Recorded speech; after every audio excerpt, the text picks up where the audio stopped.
Hier tegenover me staat Hans, een beetje de baas van de radio. Hans, vlinders in je buik?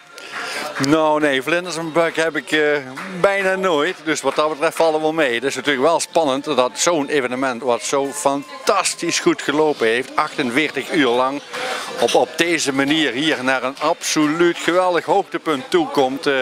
Wat betreft het P&M-hoes. Schitterend. Echt. Laatste donaties. 2 grandioze donaties. Ja. Ik zal geen namen meer noemen, want anders dan maken we te veel reclame.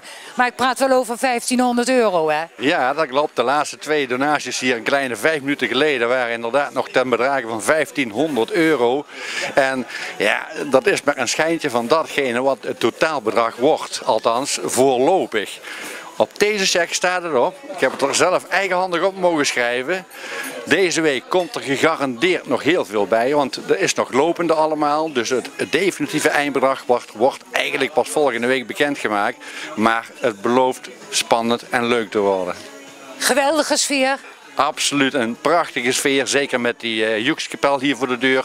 Zometeen komt nog het echte P&M-hoes nummer wat geschreven is, speciaal voor het P&M-hoes.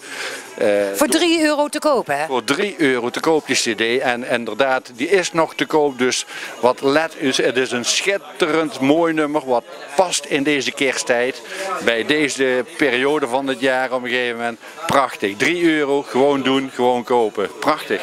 Hans, dankjewel. We wachten in spanning af. Graag gedaan, ik wacht heel graag mee in spanning. Ja, maar jij weet het bedrag en wij Ja, niet. ja, En je wil ook niks zeggen? Nee, dat is voorlopig, maar het is een mooi bedrag. Voor onze burgemeester, die mag het bekendmaken. Die mag ik bekendmaken, tuurlijk, absoluut. Dankjewel. Graag gedaan.